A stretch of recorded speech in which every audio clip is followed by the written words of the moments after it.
Nancy.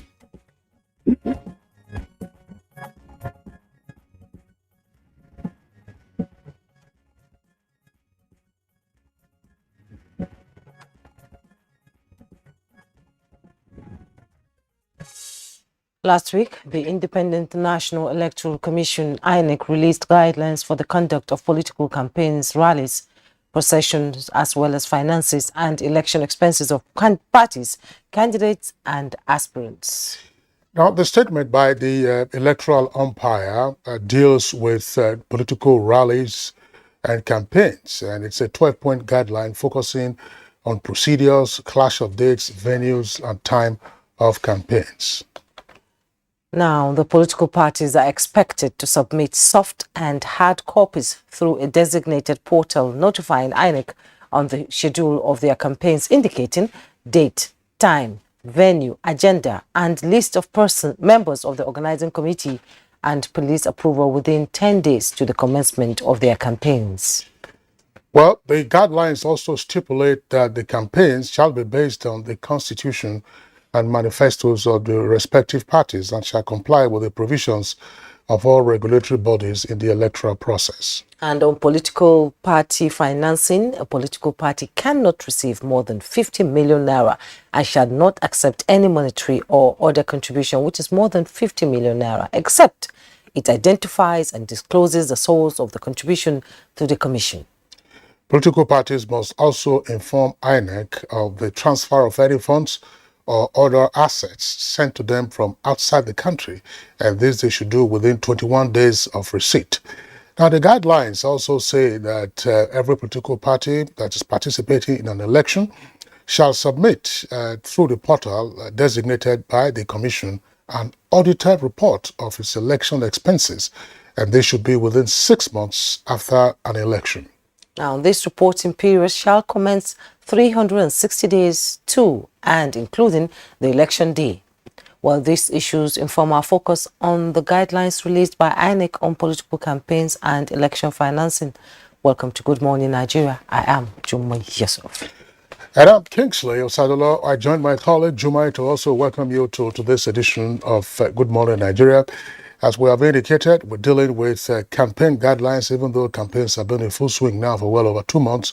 And of course, the issues around election financing, always a tough one to deal with in our clan.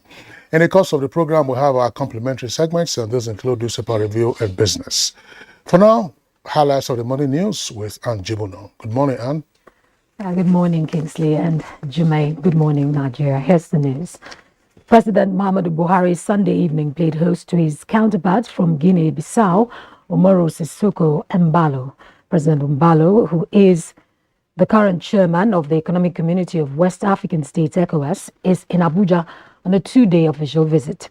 The two leaders, who had a private dinner, are expected to attend the opening ceremony of the current session of ECOWAS Parliament on Monday. That's today. President Embalo maintained close relations with the Nigerian leader since coming to power in January 2020.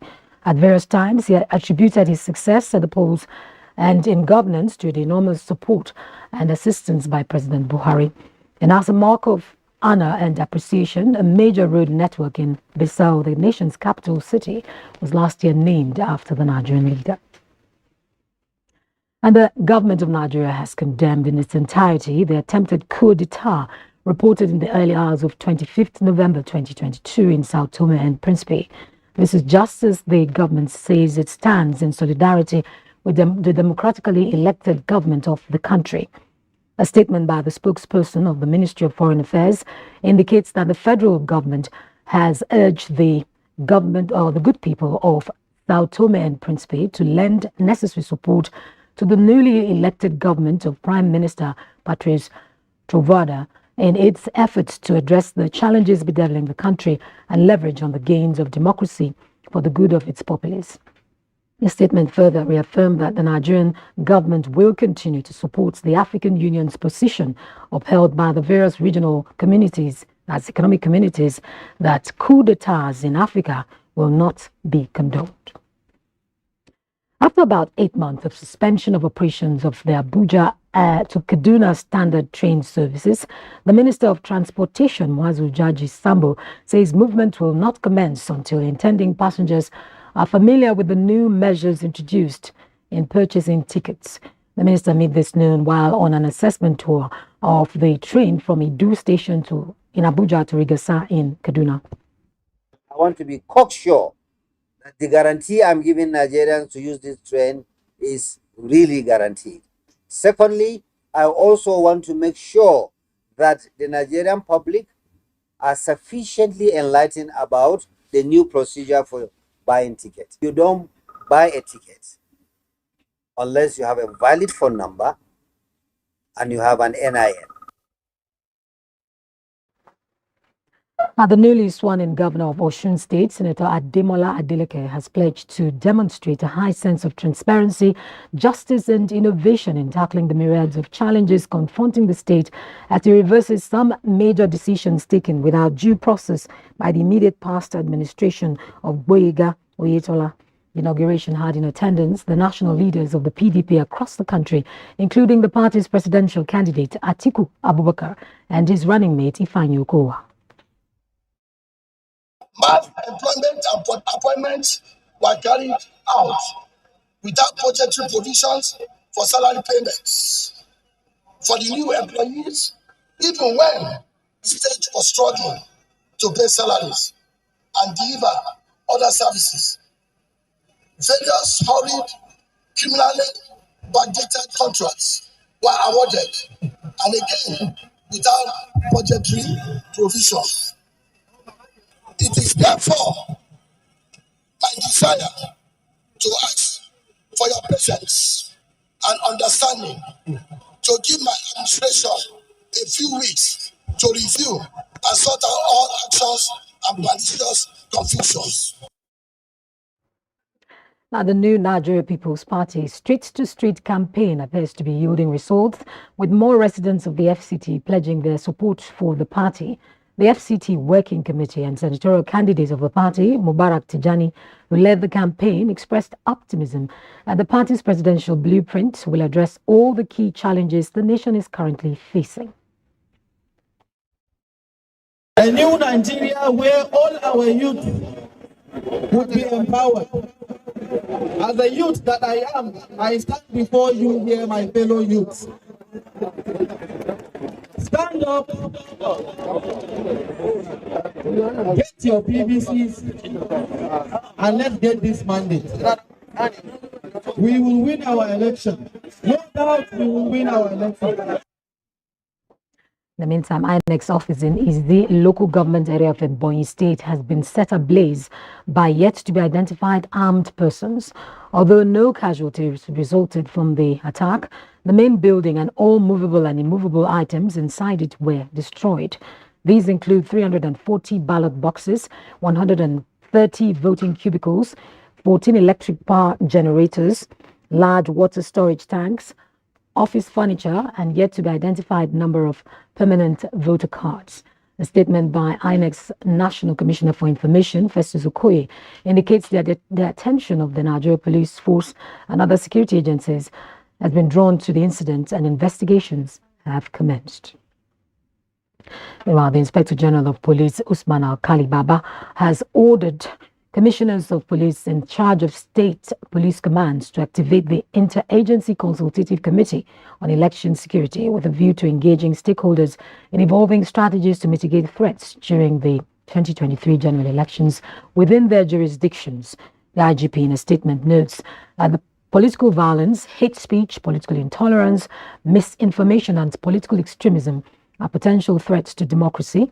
Therefore, all state police commissioners are to work in synergy with other members of the committee to reduce occurrence and threats of violence to its bearers with prosecution of violators of electoral laws. Similarly, the IGP enjoins commissioners of police in charge of state commands to ensure strategic deployment of officers and assets and supervise officers from other security agencies scheduled for election duty to ensure safety of InEC personnel and materials before, during and after the general elections. Well, that's the news for now. The program continues with Jumai and Kingsley after the break. All I do is win. I wake up, I win. I close my eyes, and I win.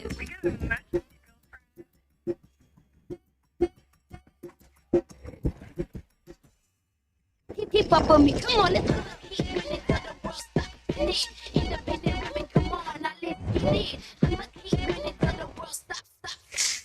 Wow, you look great. Did you just come from the salon? Darling superstar, great that stays salon fresh no matter what.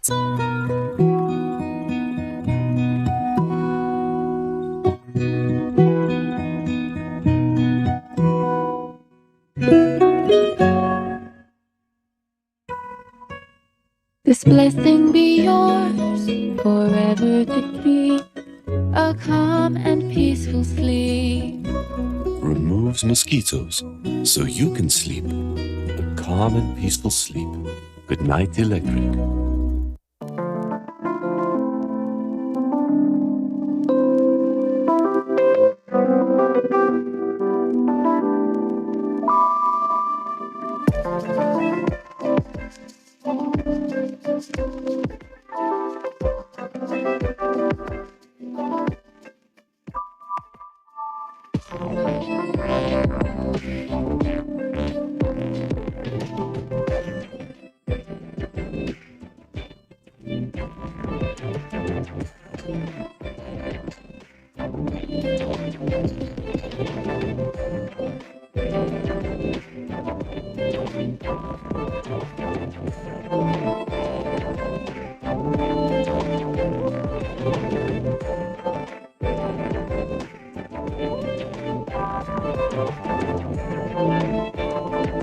I agree.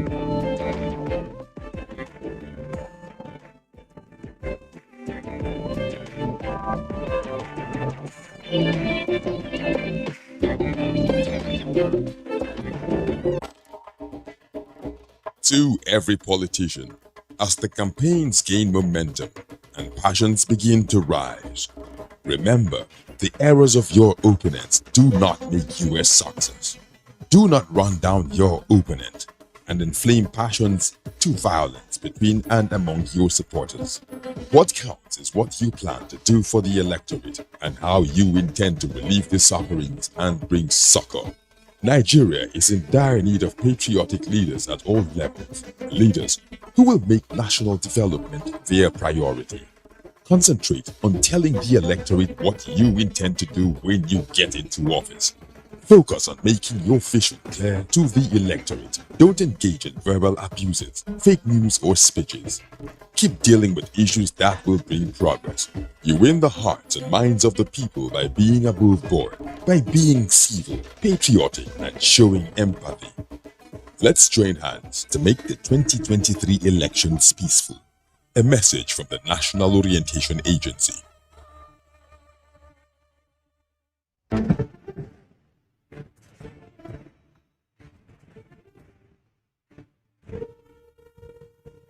Finally, the hero of Nigeria's democracy has arrived. He shall usher us into a new phase of development, peace, and prosperity. He is the father of the new Nigeria, His Excellency President Muhammadu Buhari, DCFR. Welcome to another season of giving Nigerians hope yet again. We are sure of a great future for both ourselves and generations yet unborn. We look forward to your leading us as a nation into our manifest destiny. Though the challenges against us as a people are many, we know that your leadership shall set us on the right path to our greatness. A new dawn beckons on us all, and having you as our president is a precursor to this. Thank you for believing in Nigeria. This message is from the Nigerian Television Authority, NTA.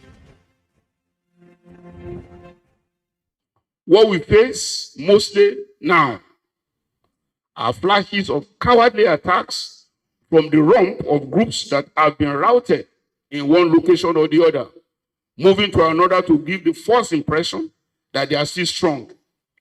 Our ultimate goal is to eliminate them altogether and restore total and lasting peace over every inch of the Nigerian soil. Sounding tall, but take it home. We are determined to ensure that every inch of the Nigerian soil is safe. that determination is there, the order has been given. But we shall continue to protect the lives and property of Nigerians and foreigners in our midst. We shall continue to work for the peace of the nation and deter elements that constitute threats to the people. We shall bear the full powers of the government to secure every inch of our land. We shall not rest until peace is fully restored to Nigeria. This message is brought to you from the Federal Ministry of Information and Culture.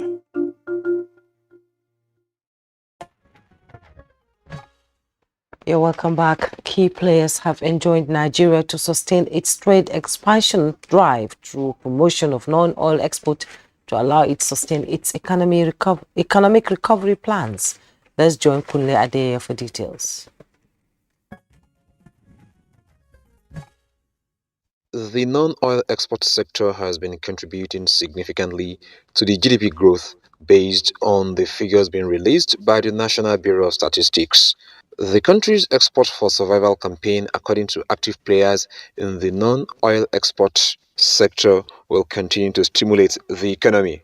Those who are active in this sector have enjoined Nigeria's export promoter to target MSMEs to achieve global market access. As part of our Export for Survival campaign, the Council is further undertaking full sponsorship of HACCP and FDA for 200 MSMEs companies. This is to commence immediately. It's going to expose my market to the outside world. Because with this certificate now, I can send my product outside Nigeria.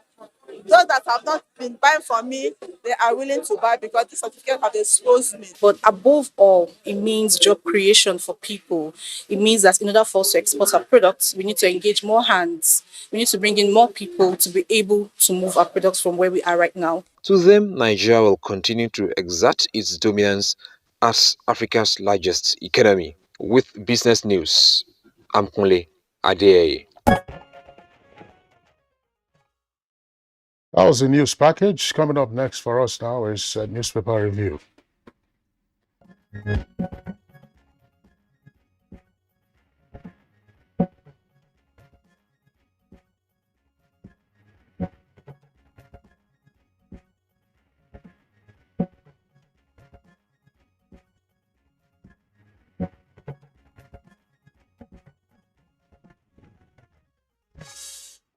And our newspaper reviewer, Chikudi, is in the studio. Good morning. I hope you had a splendid weekend. Good morning, Jume. I think I enjoyed the weekend. What with the football matches? Exactly. You had time to watch. I did. Good for you. All right. Very quickly, we'll take a look at some of the headlines on the front pages of the three papers that we have this morning. Maybe, Juma, you kick off with the Sun, the Daily Sun newspaper. I'll start with this. But a busy front page this morning, and just at the side piece of the Daily Sun, fuel scarcity persists as filling stations ration product. Find details on page 25. Chief Justice of Nigeria swears in 62 lawyers today as SAN. Details on page 3. Power show at National Assembly. 2 clerks emerge as outgoing one refuses to vacate office. You find the details on page 6. And just by the side piece of the picture story, don't wait till 40, 50 before taking up leadership. Onayaka Ona Nweke Jr. charge youths. Details on page 26.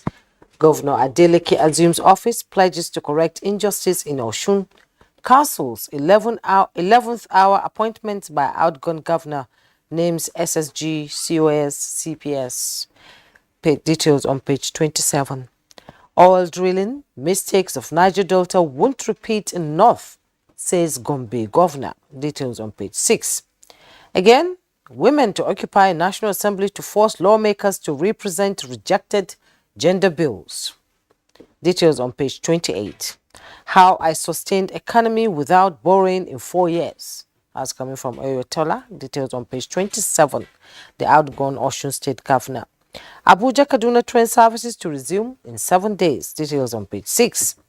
2023 replaced Tinubu as presidential candidate. Atiku tells APC.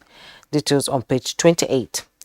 IGP orders CPS, commissioners of police, to strategize, protect INEC offices' orders. And just below the picture story, heaps of decayed naira found in refuse dump. Currency outside banks rose from 1.67 billion to 2.84 trillion in October. Details on page 25. And at the bottom plate of the Daily Sun, troops kill 4 bandits in Kaduna. Details on page 4. Yes. All right. We also take a look at the front page of the Punch newspaper. We'll take an earpiece there beside the nameplate. Above, of course, the nameplate is Punch winning newspaper of the year and 8 other awards at the NMMA, that is Nigerian Media Awards for 2022. POS fraud, how slack guidelines and banks' apathy cost Nigerians huge losses. That's the story. It's a feature on pages 24 and 25. Fuel scarcity. Now, marketers are advocating that NNPC petrol price without subsidy is 400 naira per litre. OFM struggling with subsidies. Government cannot be Father Christmas. IPMAN, NNPC and MPDRA keep mum. Over 30,000 filling stations face shortage. Adeleke reverses Oyetola's appointments, says action malicious.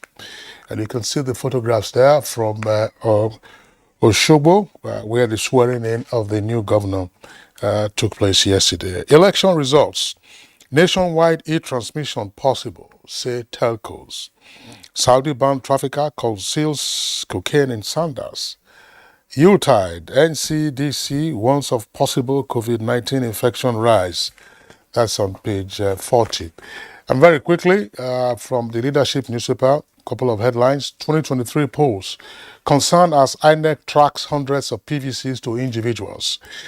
2 persons found with 468 voter cards in Sokoto and Kano. And we are prosecuting them, says electoral body, promises seamless collection of PVCs. Peter Obi supports oil exploration in Northeast. Qatar 2022, Morocco stunned Belgium as Croatia sent Canada back home. Abuja Kaduna train service won't resume today, according to the minister. Chukwudi. Quite a deluge there, if I may use that word. But let us quickly look at some stories that stand out for me. 2023 concerns as INEC tracks hundreds of PVCs to individuals. And actually, Kingsley mentioned that figure there, 468 voter cards discovered with 2 persons in Sokoto, Kano. What were they doing with them? What How did they was get their it? intention? How did they get it? How did they get them? Could they have successfully used this on the day of election? What kind of relief are we going to get from the application of beavers to the process of accrediting voters and all that? We are told that those courts are being prosecuted, which I think encourages us. That means that we are not taking it, lying down. I think this is something we should commend on the part of INEC. But it beats me honor with all the talk about beavers coming in to thwart whatever evil intentions anyone would have against, smooth polls, fair polls, Why would people still engage in these? How did they get the PVCs? But as I said, the better option for us now, maybe the only option, is for us to hope that INEC, with whatever units is deploying to track these PVCs, would continue to succeed in thwarting the efforts of these people. Adeleke takes over as Osun State Governor, freezes the state's accounts across banks, reverses 2 things now. Oyetola's, that's Adegboyega, Oyetola, the former governor. He reverses some of his appointments and also reverses the name of the state back to Osun State. I wonder why it ever became State of Osun. I don't know what nomenclatural adventure somebody was engaging there. Then lastly for me here, before our talking points, start, the Sultan, His Eminence, the Sultan of Sokoto is asking Mietiala to engage a lot of efforts to make sure, to help us ensure that security across the country, as they are getting better, as it is getting better and better at the moment, becomes something that we can uphold towards, very successful polls. The Sultan is saying that to him, when you hear people talking about dividing up the country, it's a signal that things are not really being handled well. Otherwise, the regular human being would want to exist with his fellow man. How do they say it in English? The more, the merrier. And when we converge, we begin to create more solid points about a better livelihood for everyone. Yeah, and I over the weekend, the fuel scarcity reared its ugly head again.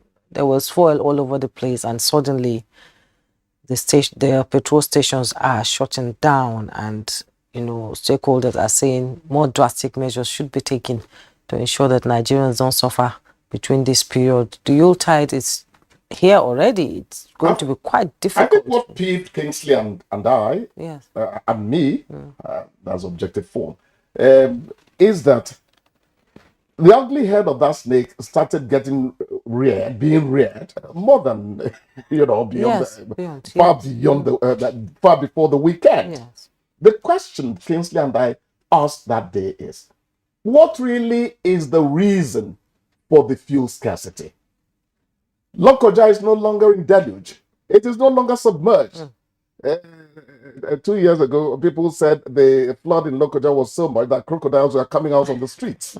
Nigerians are very good at spinning stories when these things happen. But the point is, the tankers are moving freely now. Yes, the roads can improve. I drove on that road about 3 weeks ago. I'm going to tell you that 9-hour journey to Isiluku was not funny. The road is not very good. But the waters from the river, overflowing river, the rains and all that, those have receded. So we cannot say that tankers can move anymore. What then is responsible for the creeping fuel? Let me say this quickly before we run out of time. Yes. The marketers have on their own been waging a subtle campaign for the, if you may, official increase in the pump price of petrol. Yes. You see the stories from time to time. Now, NNPC is, according to one of the writers to this headline from the Punch newspaper, as well as the authority, the NNPC as well as the authority is keeping mum on the claim that, without subsidy, the marketers are not the ones paying the subsidy. So that's not their business. Yes. The business is that of the government, and the government has already budgeted for it to say we'll pay subsidy, and the subsidy to be paid will be up to June next year. And the conditions given for terminating subsidy with effect from next year will be that the refineries that are currently undergoing rehabilitation some of them would have come on stream.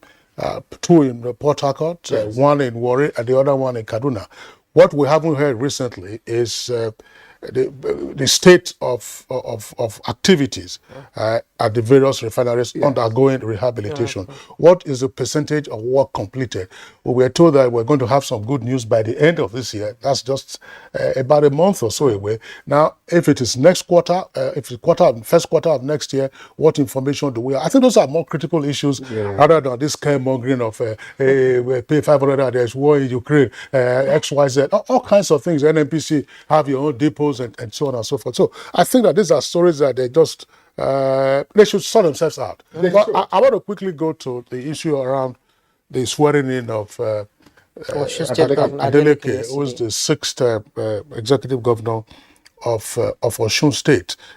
It's becoming a family thing. Of course, his sibling, Isiaka Adeleke was a governor of that state. He also became a senator. Unfortunately, he passed away while he was seeking to become governor again of that state. Now, he took his brother's sibling seat in the Senate and also now contested the election and has won this time around. There's something that probably analysts will be in a better position to discuss at the opportune time. what happened in 2018 election, who actually won that election, as some persons will say. And this time around, the matter is still sub judice, so they are proceeding with that. As we indicated, some of those last-minute appointments that the former governor made, Governor Yetola, 30 permanent secretaries, as we said, the new governor says, look, I'm reversing all of those appointments, well within his powers to do that. There's no question about it. Executive order, well, executive order has also been issued. What it's something of surplusage is the governor saying that, look, he's reverting to Osun State rather than State of Osun. It was Ogbeni Rauf Aregbesola as governor of Osun State, 2010 to 2018, who purported to have rechristened Osun State as State of Osun, and also changed the slogan to Land of Virtue. Now it's a land of or State of Living Spring. That's what Adeleke is reverting to. As I said, it is surplusage because there was a judicial decision on this matter. Some people went to court to say, look, there is nothing known as State of Osun to our laws. And the court held that what is provided for in the Constitution, as you will find in the schedule, is Osun State and not State of Osun. So saying that you are reverting to it, as I said, it amounts to surplusage. But it's sufficient to say that, look, Osun State is back to its name. It's been so since that judicial authority. And Adeleke, of course, is in charge. Some mischievously refer to him as a dancing senator, as a dancing governor. That may very well be so, but he's keeping fit. He's keeping fit. And he's very agile, actually. Unless those dance steps, especially the twists. Let's take this. Dancing is an art. It is. It is not everybody that can dance and be appreciated. Kingsley, laughter improves the environment. Of course. That's right. You see the problem. And dance is healthy. I still put on music in my house and I dance in my house just to exercise. The more misery we bear on our faces on the streets, the more help will come from those who are looking. It doesn't work that way. It doesn't. Brighten up the environment. Exactly. Give it a smile. Especially on a beautiful Monday morning like this. The way I'm laughing at Jumai now. Well, we also know that the World Cup is on. It's been a World Cup of surprises. Absolutely so. But it is not so much the fact that Morocco defeated Belgium yesterday 2-0, and Croatia that suffered, sorry, not Croatia, Costa Rica. Costa Rica that was defeated 7-0 by Spain. By Spain, turned around to beat Japan. And Japan had earlier defeated Germany. So it's a World Cup of surprises. Yesterday, of course, the Germans came back and, of course, showed the stuff that they are made of to head Spain to a 1-1 draw. So it remains open. Canada, of course, is going home. England and the United States made a drab draw. But the point to make is, look, the World Cup is a festival. It is. And we should ask ourselves why we are missing when this big festival is taking place. It is not sufficient that we are watching Ghana, we are watching Cameroon, we are watching Senegal has come back from its first loss, has won the second match, of course. So why are we missing and what needs to be done? We've said on Good Morning Nigeria, we had conversations and topics around, look, what do we do to improve our game? And some of the finest players and managers of the sport have been our guests on Good Morning Nigeria. I'm sure if you were to call Segun Odegbami today, Segun Odegbami would repeat what he has said over and over again. What, we can't have indigenous coaches? We can't, and then the coaches that they hire from time to time, they are posting all kinds of draws and losses, and we are justifying it. Why are we missing where this big game is taking place? In the meantime, if it is to go and recommission, regrassing of a national stadium, everybody, cameras and everybody will be regrassing pitch. Play on the pitch and let's see you on the world stage. That's our challenge.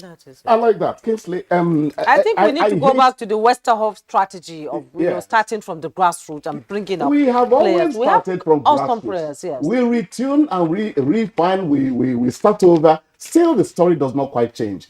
So let me not dampen my spirit this morning. I hate the word lament in news writing. But let's not lament why Nigeria is not there. Okay?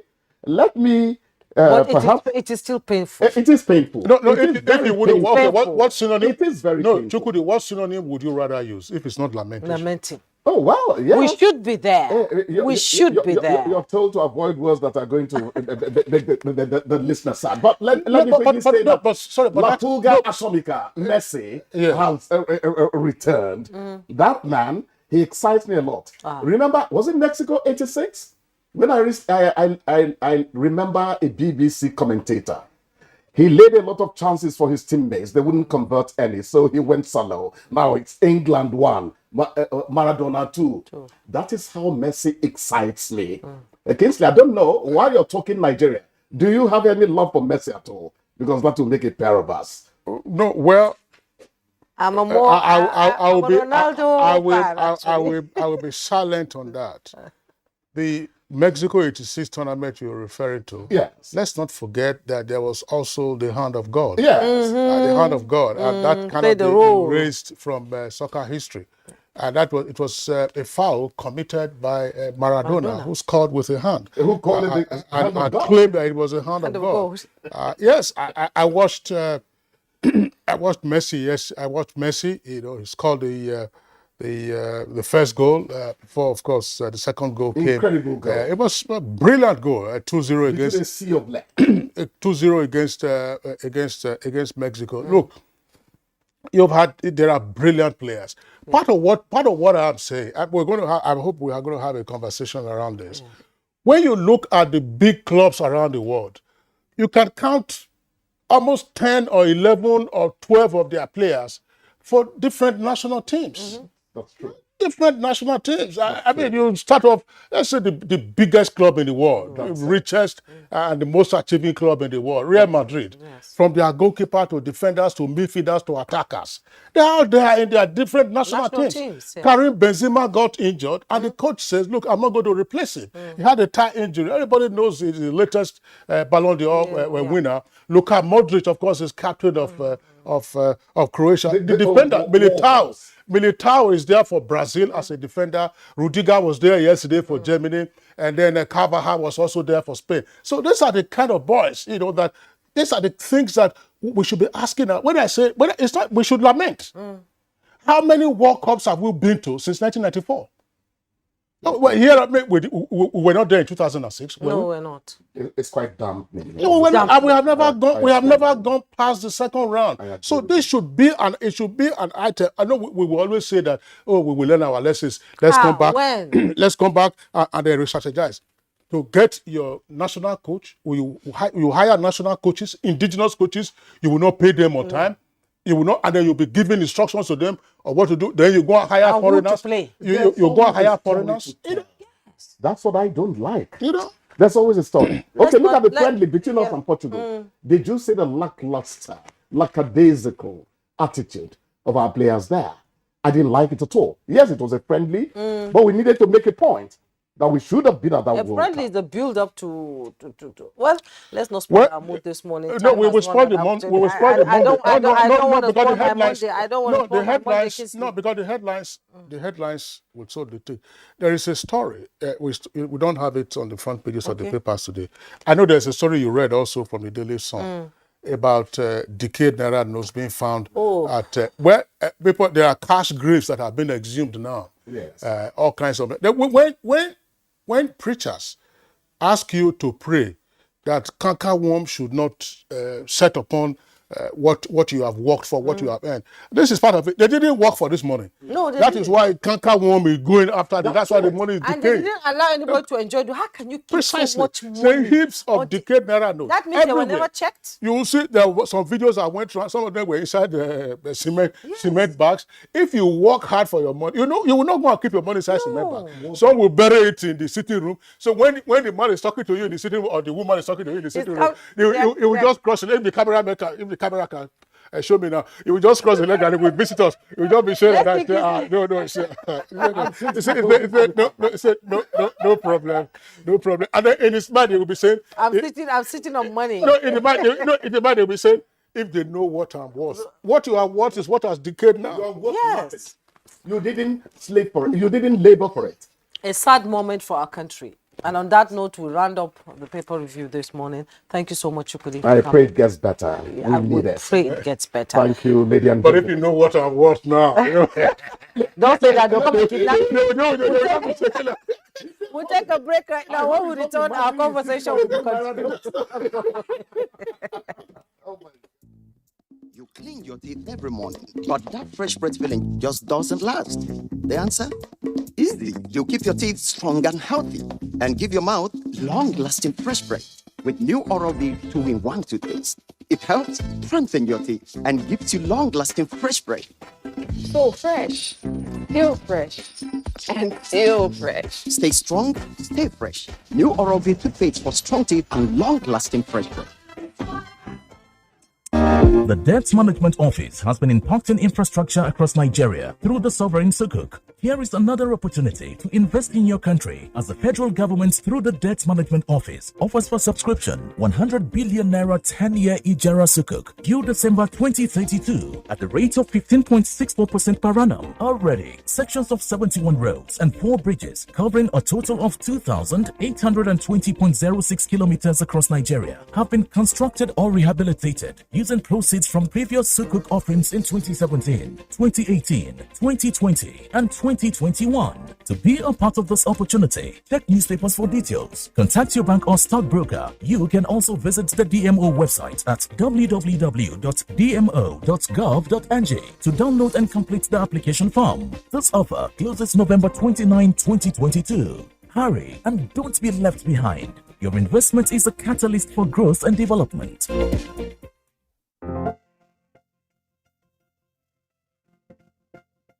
Everywhere you go, from banks to hospitals to public offices, mass transit stations, airports, and even telecommunication centers, senior citizens are treated as nuisances.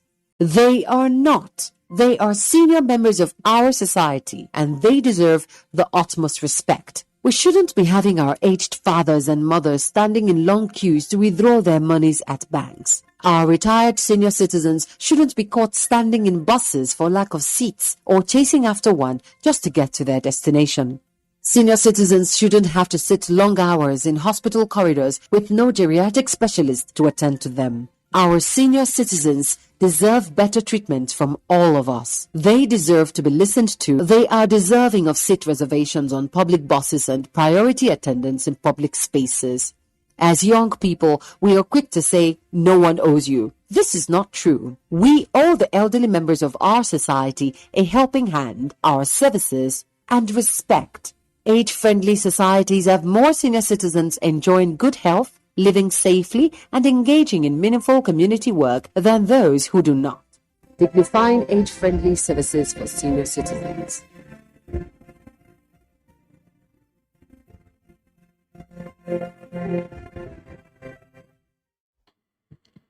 Crude oil theft, illegal refining of petroleum products, vandalism of pipelines, sea piracy, kidnapping for ransom, militancy, and environmental degradation are amongst the potent threats in the south-south zone of Nigeria.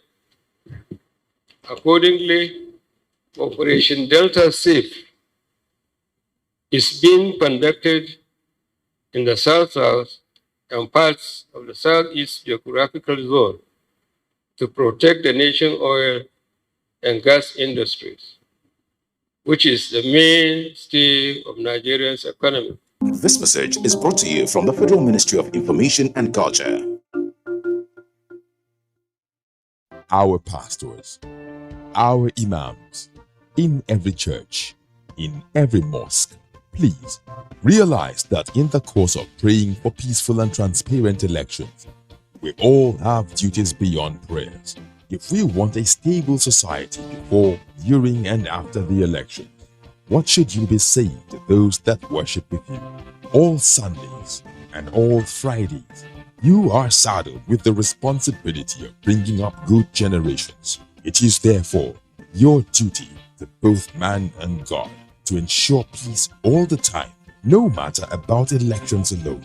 People talk to people and people listen. Talk to your followers. Make them listen to ensure peaceful 2023 elections. This message from the National Orientation Agency.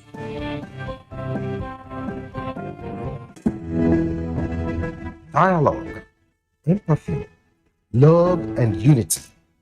These are vital components of nation building. For all to be well, we appeal that we should refrain from volatile, provocative, inciting messages and language. Let's build and not destroy.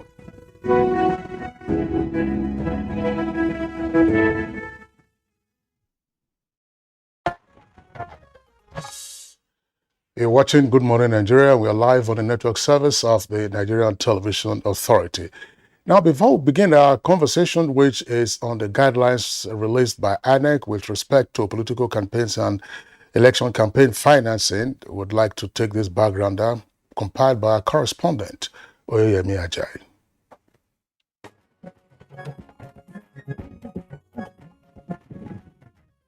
As the Nigeria's political referee, which is the Independent National Electoral Commission, INEC, looks towards February 2023, the set date for the country's general elections, the political players are testing their mights through campaigns and reeling out their manifestos. As a way to check the political actors, INEC released its guidelines for the conduct of political rallies, processions and campaigns, as well as finances and election expenses of political parties, candidates and aspirants. The 12 points guideline on conduct of political rallies and campaigns deals with issues of procedures, clash of dates, venue and time of campaigns. The 9 points guideline on finances and election expenses of political parties, which reminds stakeholders on the procedures and limits of individuals and group donations, as well as submission of revenues and expenditures after the election.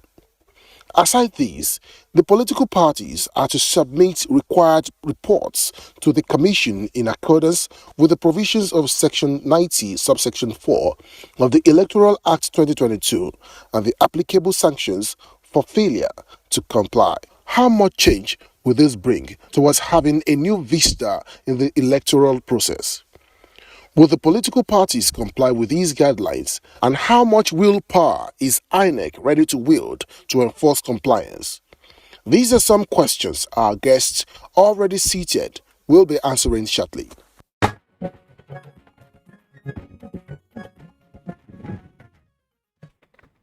And to discuss the guidelines on political campaigns and election financing, let me first introduce in our studio here Cynthia Mbamalu. She's the Director of Program Yaga Africa. Good to have you on Good Morning Nigeria. It's been a while. Yeah, it's been a while. Good morning and good morning Nigeria. We also have joining us in the studio Yabagi Yusuf Sani. He's the IPAC National Chairman. You're welcome, sir. Thank you, Dumai. And we're still expecting somebody, Chukwe Jukwe is the legal practitioner. He'll be joining us in the course of the program. Yes, all right. Thank you, Chubai. For the two guests who are in the studios right now, our regulars on Good Morning Nigeria, Engineer Yabagi Yusuf Sane, Chairman of the Inter-Party Advisory Council, is right here with us in the studio, and also, of course, a presidential candidate in the February elections for 2023. Engineer Yabagi, let's begin with you. INEC has issued the guidelines on political campaigns and election financing. Tell us what your thoughts are, and if you may, on behalf of IPAC, what the thinking is about the timing of the publication of the guidelines. Well, it's coming rather late, but it's not. It's better than never at all. But be that as may, I think most of us are familiar with what INEC is talking about. That is when you look at the ground norm itself and the Electoral Act 2022. It's those two issues, campaigns and campaign financing, have been the biggest, challenge that we have had in the elections in the past. And I think this is an attempt to ensure that those seemingly intractable challenges, are at least put in perspective. Legal framework are brought out now in a much more pronounced and, if you like, lucid manner, that is, people can read and understand the punishments. You can understand the limits as they are, in the financing, and you can also understand where you should campaign and where you shouldn't campaign. But the explanation, that is the administration of the act itself, which is what the guidelines is all about, as brought out by InEC, I think it's okay. But what now you ask is, didn't we have laws that really could be applied, even before this electoral law? So I think end of the day, it is the people, that is ourselves, the political parties, and also the electorates, that really should have the mindset of having credible, reliable, free, and if you like, all-inclusive elections in this country. If we want to have, such an election, it's not the amount of laws that really, make elections to become credible, because you may have the laws as we've had them, and you can see the impunity with which they are abused. So my take on the guidelines is that, yes, INEC is always up to the task, in terms of delivering on the mandate given to them. That is administering the electoral, act, and also the constitution itself, the provision, the act that established INEC itself, and the electoral laws guiding the elections. The other agencies of government, are really the issues here.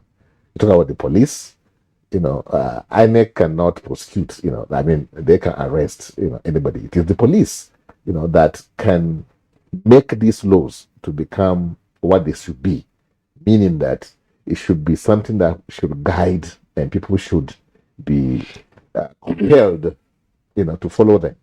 Because Engineer Yabagi, I'm sorry to interject at this point.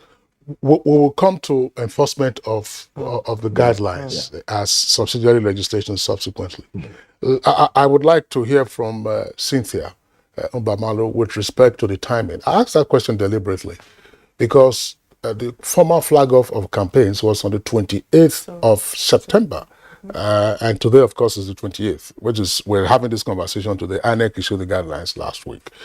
What are your thoughts on the timing of the release of the guidelines to campaigning and then campaign finance? Actually, it's coming rather late, but they say better late than never.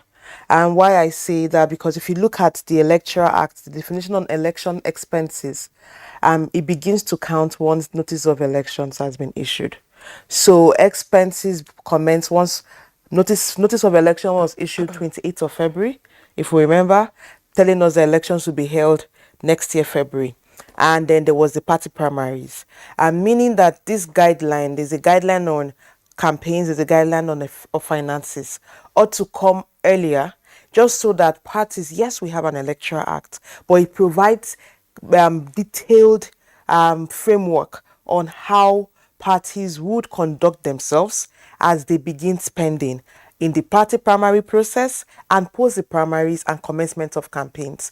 And that is because one of the innovation of the legal framework is the fact that there was a lot of outcry by citizens that we don't know what parties are spending. There's no accountability on elections expenses. And we're hoping that this election would give us an opportunity to better track how much parties actually spend, how much candidates actually spend in the process. So while it's out now, we're happy we finally have the guideline, but if we think about timing, I would have expected it came out earlier, just so that parties wouldn't come and say, oh, the guidelines came out late and we didn't know the details. It's not, I'm not saying that because parties can't also claim they don't know what is in the Electoral Act. The Electoral Act provides framework for regulating election expenses and what needs to be done. But if you look at the guidelines, it provides better details. For instance, even things around timelines on when you submit your reports on how much individuals contributed to you, or even how much your party spent. There's a better clarity with the guidelines. So ordinarily, I would expect this to come out earlier. However, you said this is 28th of November. These guidelines came out, I think, about almost a week now, in November. Campaign started in September, because we have campaigns 150 days to the elections. Yeah, you know. So, however, now is also a reminder, perhaps it's also a reminder to political parties that as you're spending, as you're conducting your campaigns, that there are clear requirements by the law that you must abide by. And these requirements are further expanded in the guidelines, and we're hoping that parties would take this seriously. I'm glad we have IPAC represented here and comply to that, because honestly, citizens want to follow through how much people spend, especially because we also want to ensure that parties that are ruling parties in respective states, be it at the national or at the state level, that state funds are not used for campaigns or for party activities, because we also need to ensure that there's clarity between personal party funds and state funds being used for electoral campaigns in this season of elections. But also, stakeholders are also saying that are the political parties really in tune with the provision of the Electoral Law 2022 in order to familiarize themselves with the guidelines and their obligations and the penalties in case you do not comply? Some say it's just on paper. Well, it's sadly that's what it's been so far, because I mean, we've always had limits on election expenses, even before the new act. We had it in the previous Electoral Act, but we know that parties and candidates were breaching these laws without any sense of responsibility. So there is a high level of impunity when it comes to how parties engage.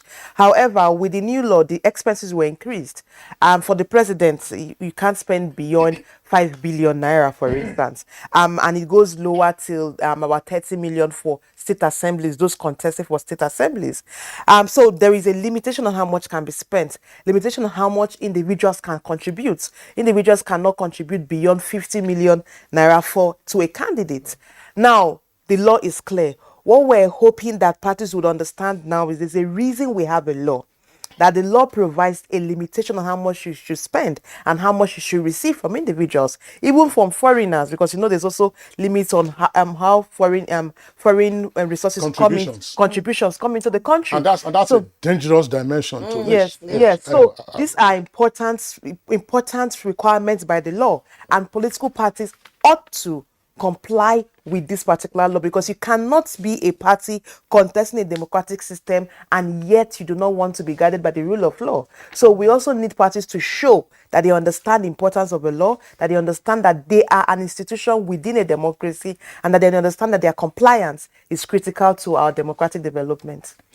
All right, Cynthia, thanks a lot. Sorry, I jumped in there while you were talking about the aspect relating to a permissible threshold for foreign contributions. It's an issue that we will examine.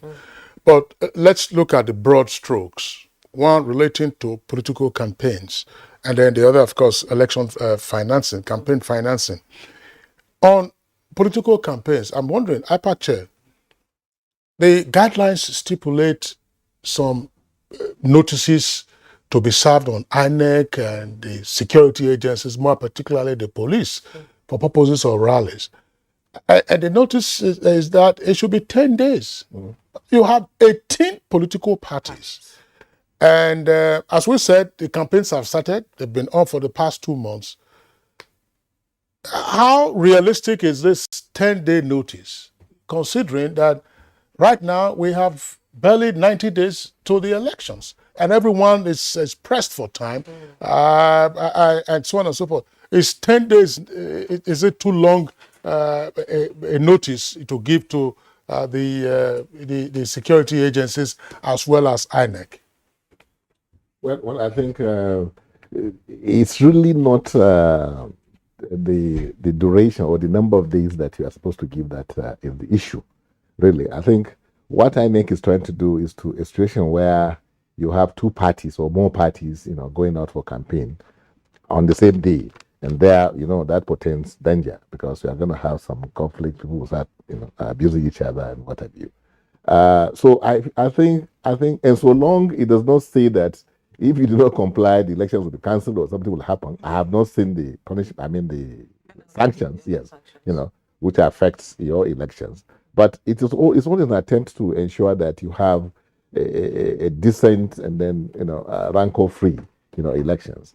But 10 days, well, maybe under the circumstance, given that the number of days are not much remaining, but the window is that the political parties can sit down together and work it out where there's conflict. That's what it says.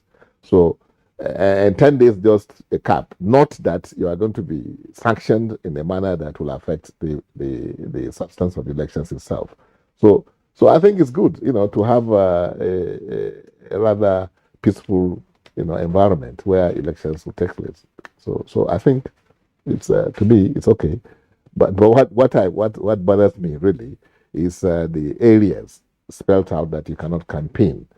The police station they mentioned, churches, the mosques, and other places like that. Why didn't they mention government houses?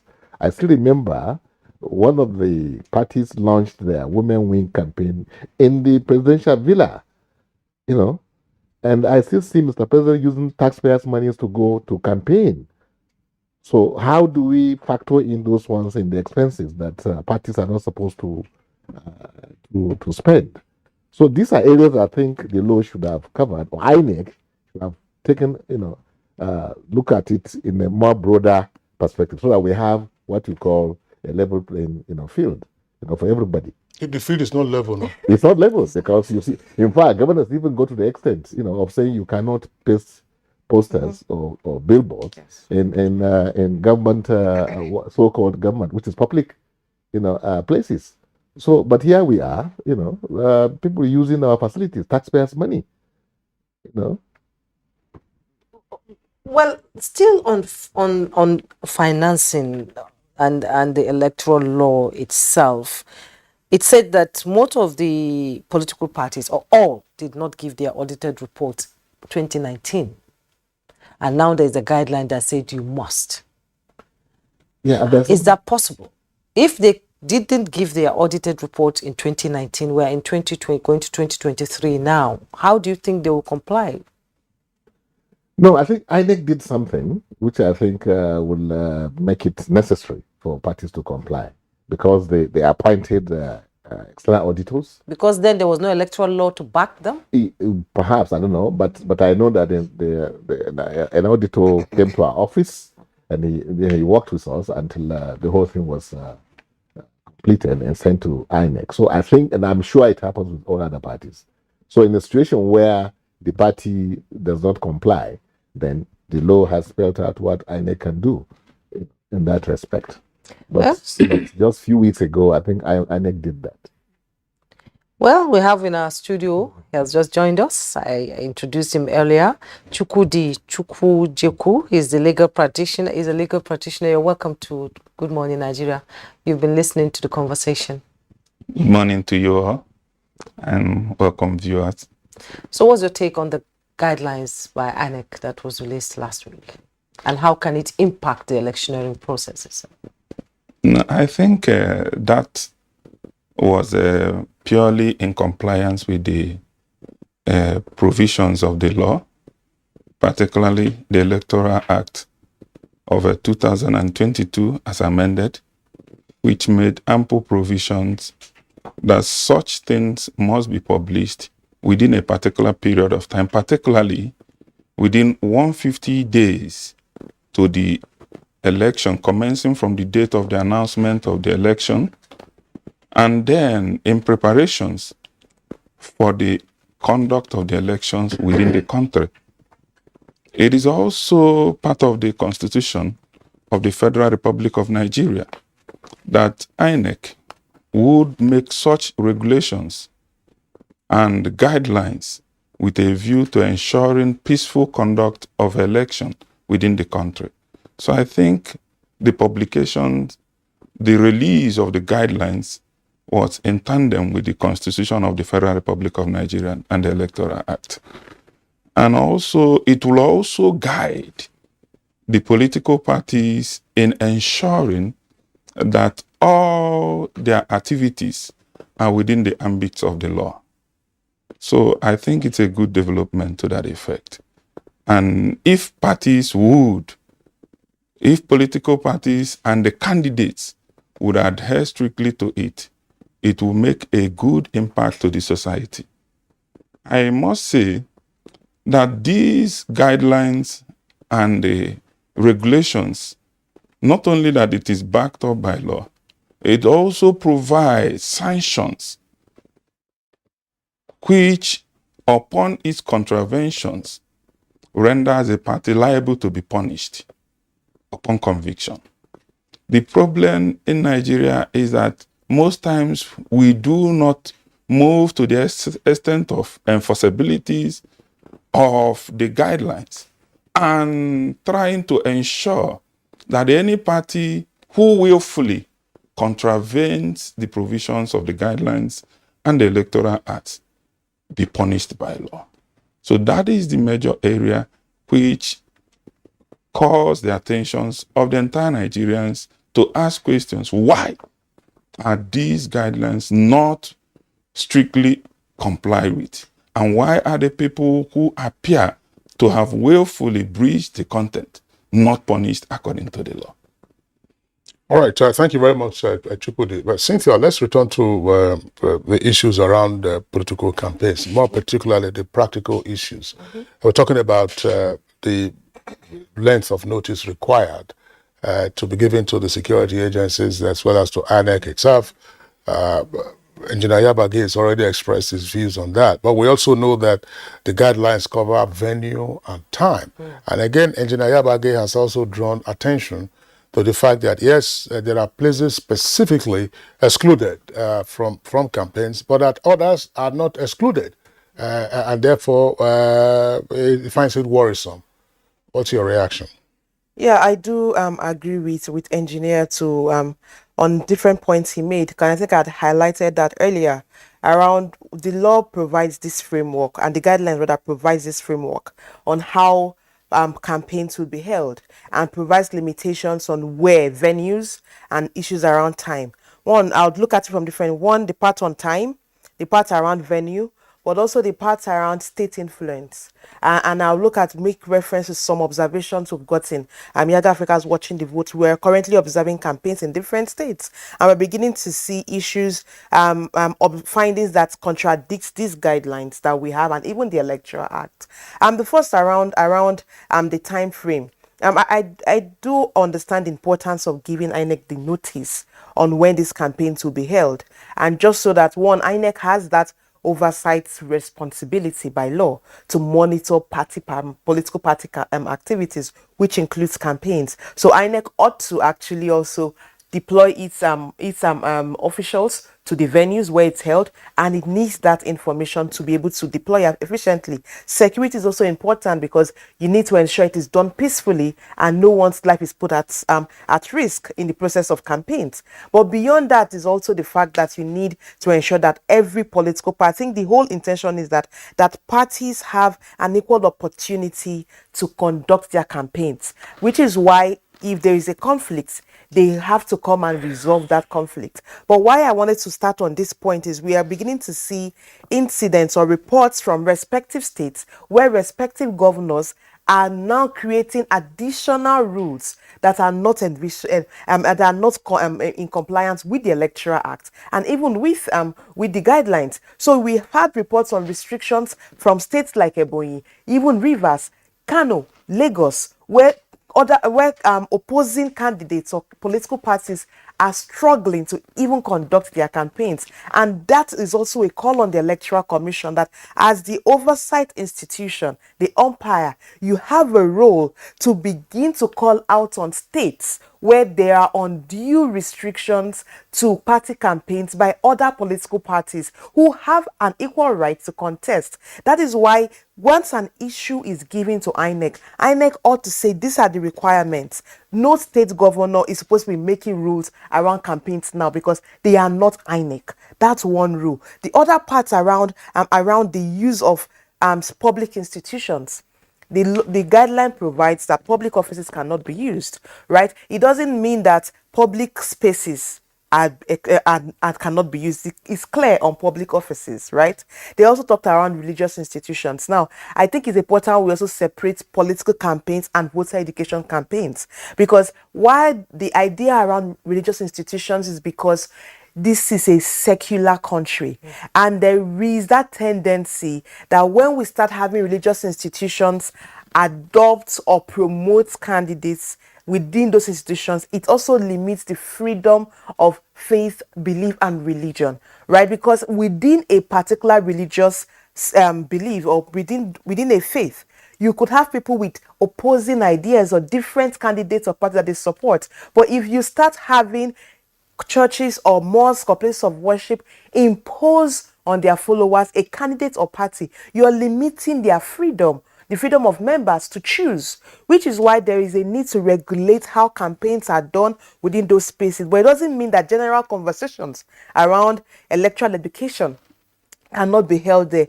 But the most one part an engineer mentioned it is how we see the level of impunity with even the presidents, the governors, who we know are using state resources to go about to campaign. We've seen this happening clear in the media. Be it the transportation means, be it the facilities that are being used, government houses being used for these campaigns, resources being used. And it's important our leaders understand that we need that clarity between campaign funding, where you get your resources to fund your campaign, and the use of state resources.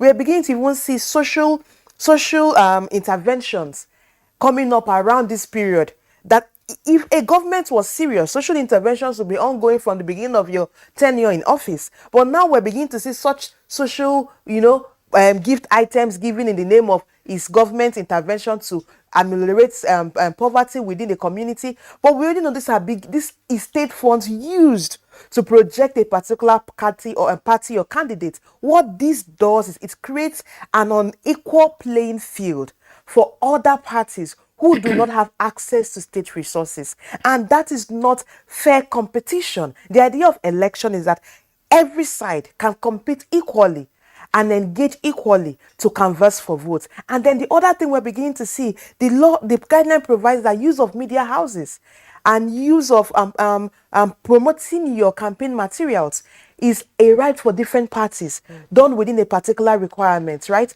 But we're also seeing restrictions at some state levels where state TV, state radio are not giving access to parties that are in opposition to leverage to promote their campaigns at those state levels. In fact, in one particular state, we've gotten reports from Lagos in particular, some candidates are struggling to even have their posters in some locations. That in itself is an illegality, because the idea of an election is that media houses are made available for every party to promote their ideas and their ideologies or their manifesto through adverts on the media platforms, regardless whether it is a private owned media or a government or state owned media. Same also in posting of posters, right? It is a requirement. But now we're beginning to see those restrictions that are not in the guidelines. People are asked to pay millions to use facilities for campaigns. What about parties, the smaller parties who just want to canvass for votes for their candidates running for other houses, maybe not even presidential elections, right, for the state assemblies and what have you. But these sorts of imposition, these sorts of restriction makes competition unequal, and it is against the democratic ethos of our country and even our constitution. How can this narrative be changed? This is where INEC comes in. Now, INEC, beyond issuing guidelines, cannot sit back and fold its arms. INEC has that power as an oversight institution and an umpire to call out state governors or states that are imposing this restriction on campaigns that are not provided for within the law. And we need to start seeing INEC speak up. Right? I know INEC will say, oh, we have a lot of things doing, but no. There is a reason you have that responsibility and that mandate, right? There's a reason you are the umpire. We need to have INEC begin to make those, especially as reports come in. These reports are not alien. A lot of these reports are in the media spaces already. We need to start seeing INEC speak and begin to, for parties that are causing this restriction, they need to actually be sanctioned, because you do not have the power to impose restrictions on opposition within a state where the law does not provide for those restrictions. Okay.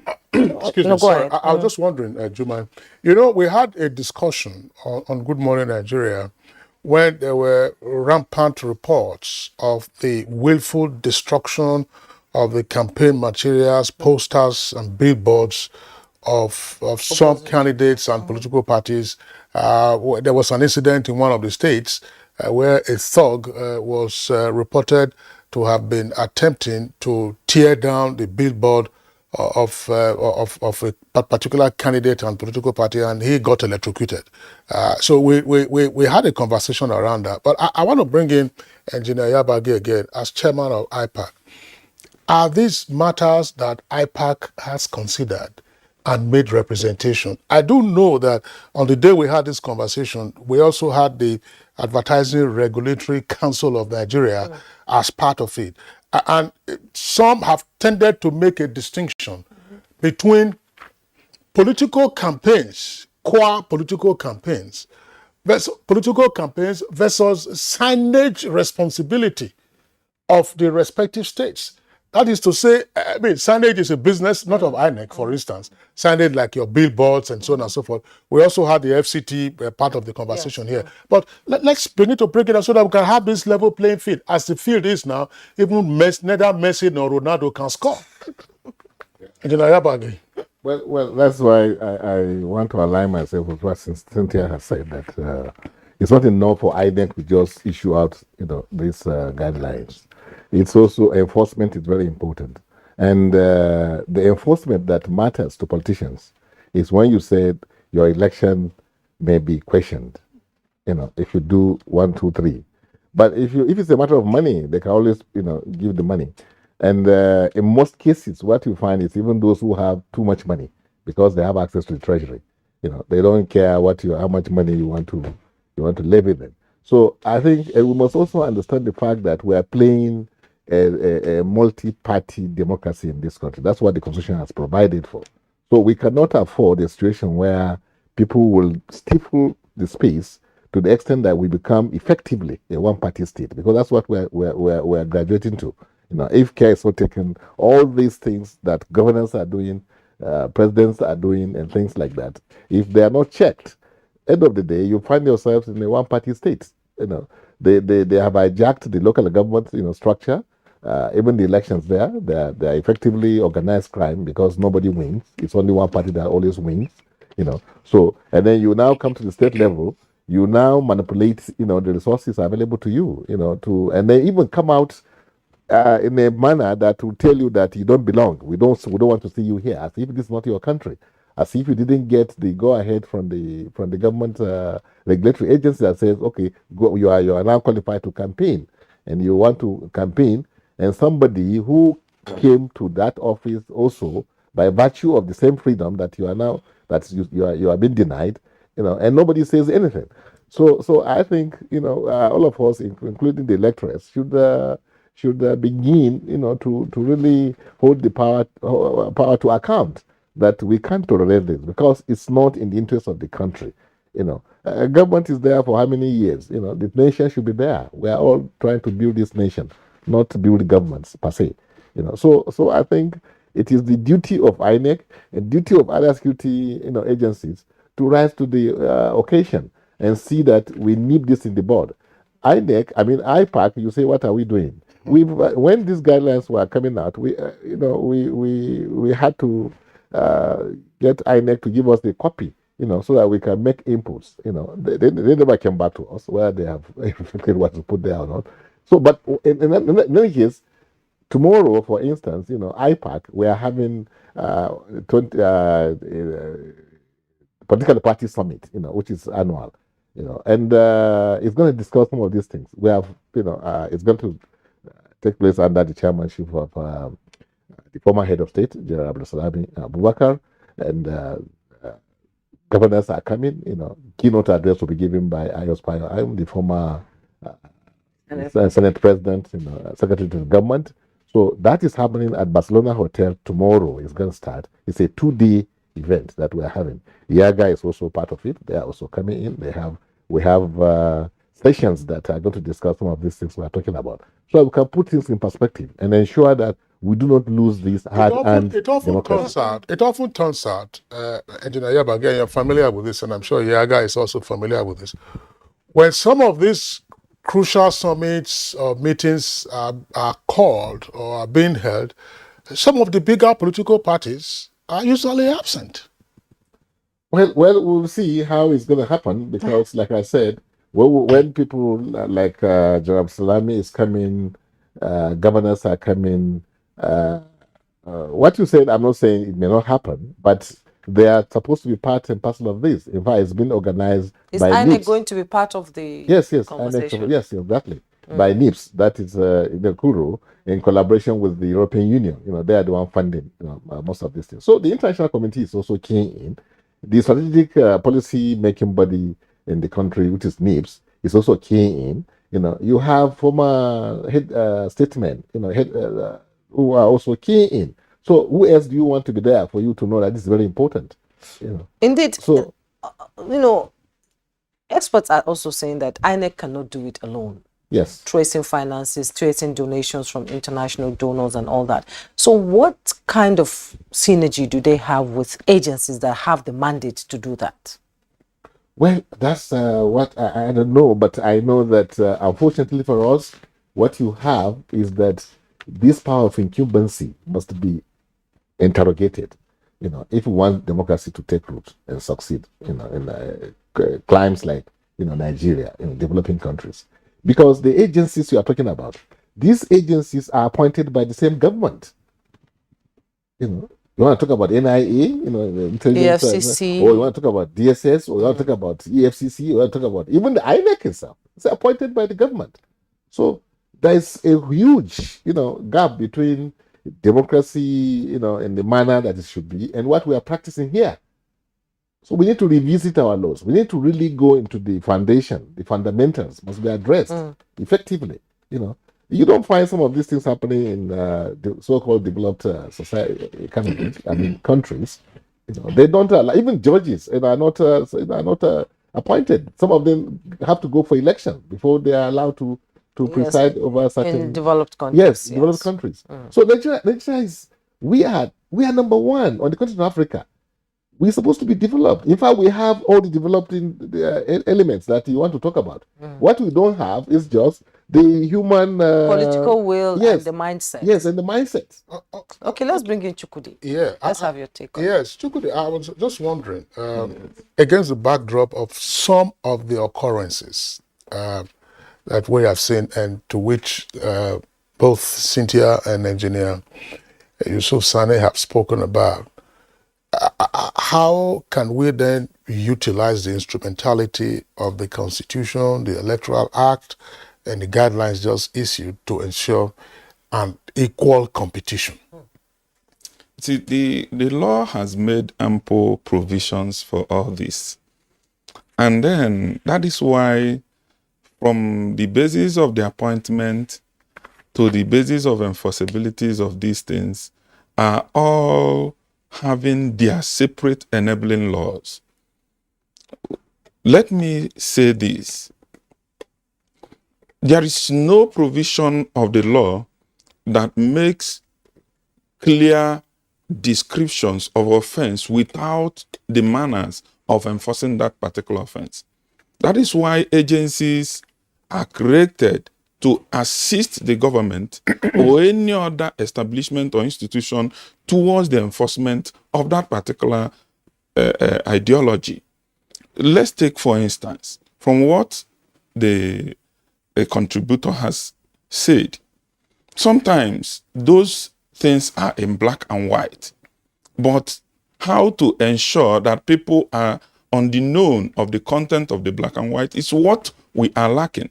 That is why InEC cannot on their own say, we have published this, this is the provisions. There is a need to organize a sensitive positions with a view to conveying their ideas to the people. Ignorance of the law is not an excuse. And no one can say, because we are not aware that this thing is in black and white, we can continue to contravene them.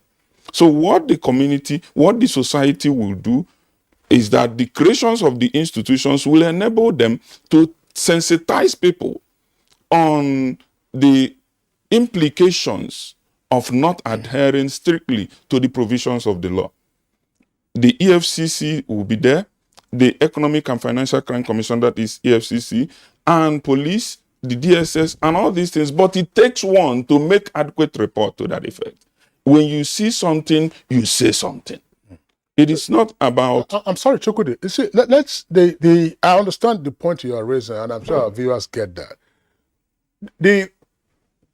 The clear and present issue we are faced with is as follows. There are guidelines, for instance, that guarantee an equal opportunity and equal chance for all contestants in an election. Yes. But we are now seeing, at the subnational level, for instance, the intrusion or utilization of state power to frustrate the enforcement or obedience to the guidelines issued by the electoral umpire. What should be done? The persons who are affected should lay appropriate complaint to the Independent National Electoral Commission on their own enforceability status, because it is only when they have complained. Assuming from what my sister said here, she made clearly that in some states there are people who are prevented from having their billboards, having their posters posted in strategic areas. Some were not even given the opportunities, the equal opportunities in the media. And the law has said this, that where a person who is contesting or a political party, it's not given an equal opportunity, that the media house or any person employed by the media who assisted in ensuring or perpetuation of such particular offense, that person will be punished. Now, it is for the person who has been deprived to make appropriate complaint to the appropriate authorities. This is my right, and I want to ensure that my rights are fully conferred to me. But at this level, I was denied. At this place, I was denied. And then InEC would have to take it up from that dimension to reach to that particular media, reach to that particular state, reach to that particular government, that you have contravened these provisions. It is in the guidelines. Everybody has seen it. Any participant, any stakeholder has the copies of this guideline. If it is not in hard copy, it is in soft copy. And everybody is deemed to have been in possession of same. Now, if such guidelines are not enforced, the InEC, who have issued same, will take the appropriate steps. It is not about championing. Like I have had the opportunity of seeing people who were not granted the opportunity of using the state-owned stations, media houses, in advertising or bringing forth their manifestos and other, because they are in opposition or they are not considered as important political parties in that state. In such occasion, it is for the spokesperson or the political party's agency for such purpose to communicate to the InEC. This is what happened to me, and such steps will be taken in order to ensure that such a thing never occurred anymore. Okay. Chukwudi, you've raised some pertinent questions which I think will be addressed when we come back from this break. Don't go away. Do stay. The Ministry of Police Affairs under my watch has been instrumental to strengthening the Nigerian police force to tackle challenges in the internal security architecture of the nation.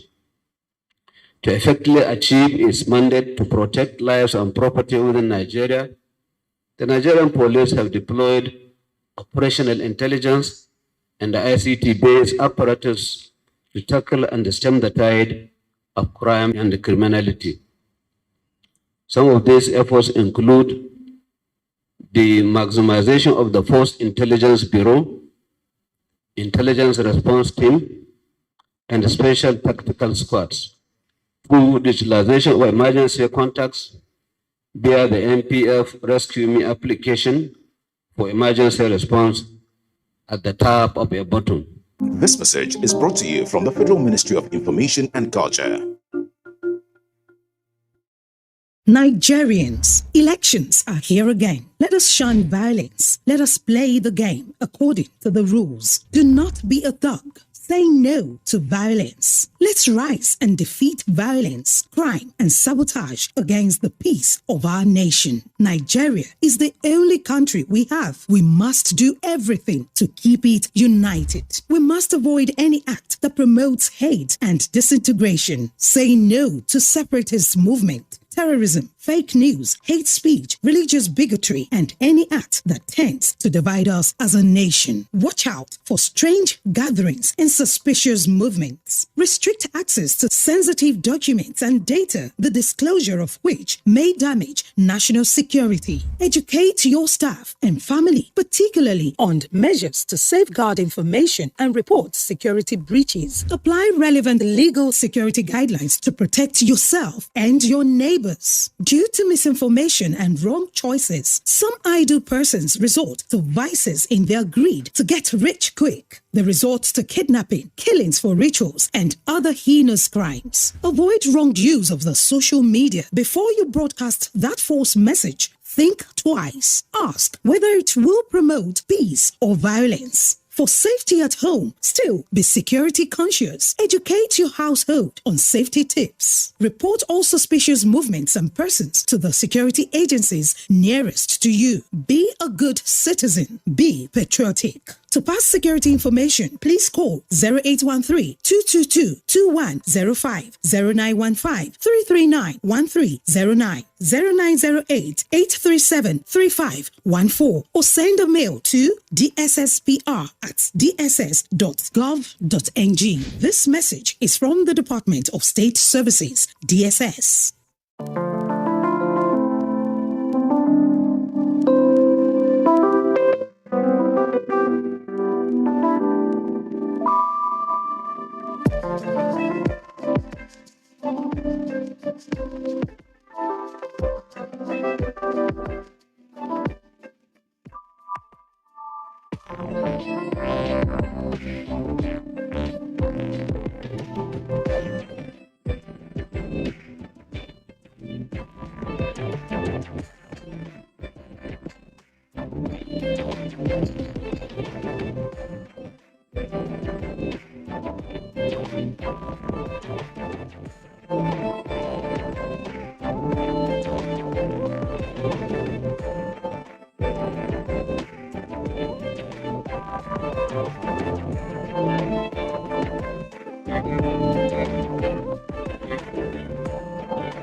The counsel of our fathers. My advice to these young people is please do not take us back to those harrowing days. You probably do not know what it is. Nigerian youth, let's build our nation together.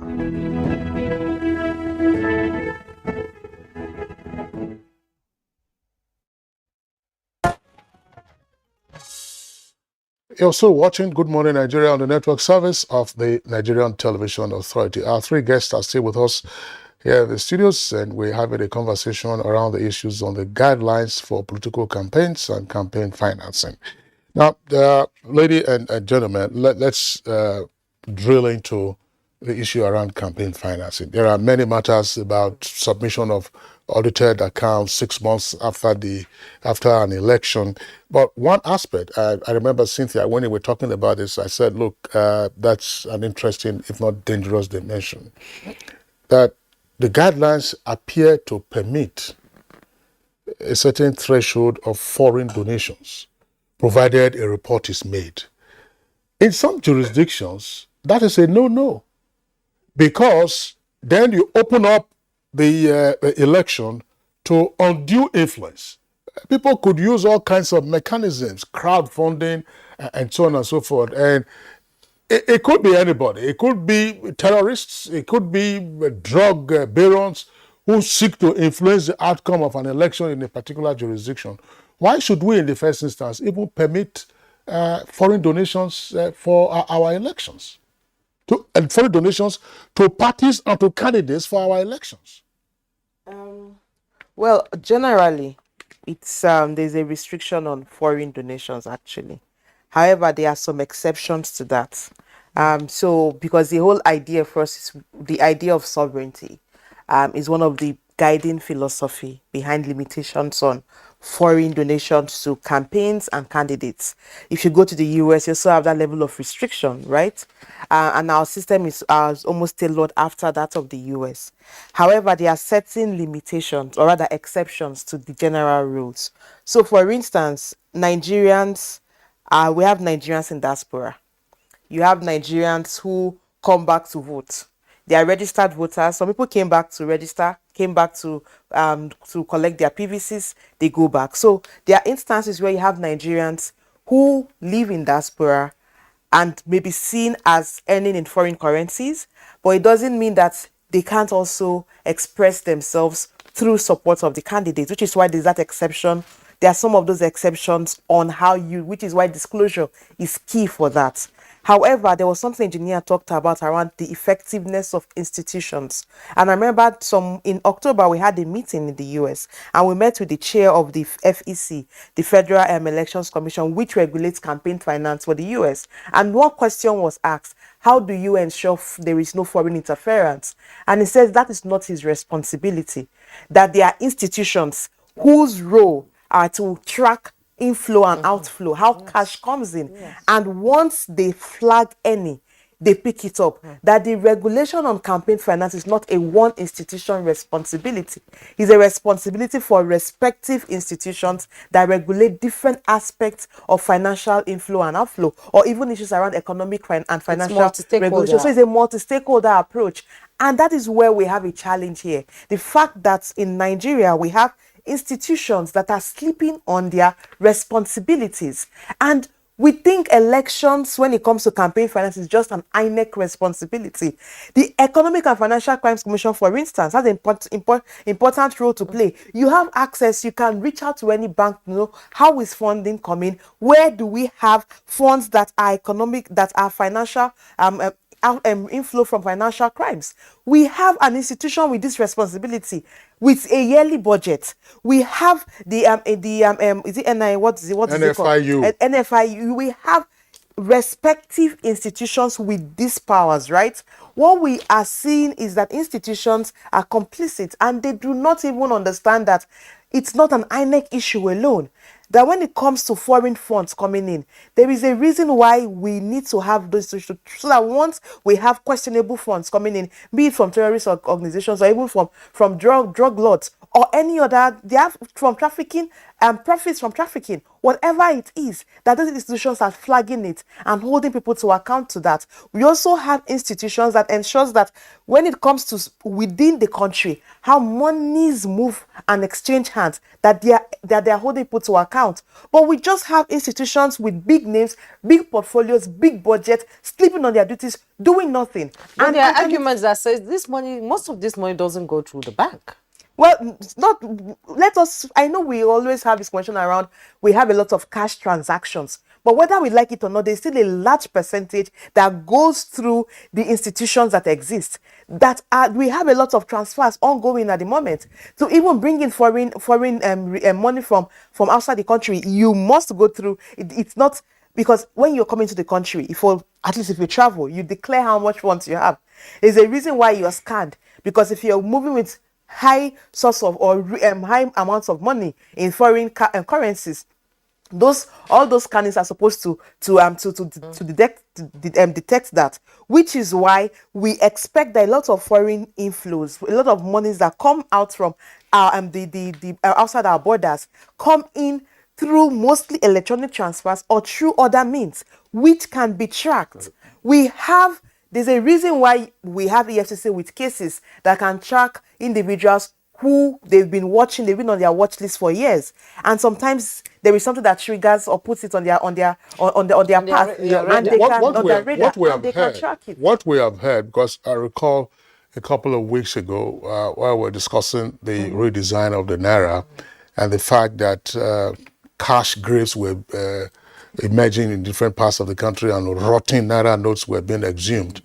The director of operations of EFCC was one of our guests on Good Morning Nigeria. And he did say that the EFCC, of course, will be keeping an eye on transactions at this material time. One, lodgements, and then also, of course, withdrawals, which means we to go through the financial system, not just waiting for see and buy on the election day, which is actually the retail end of it.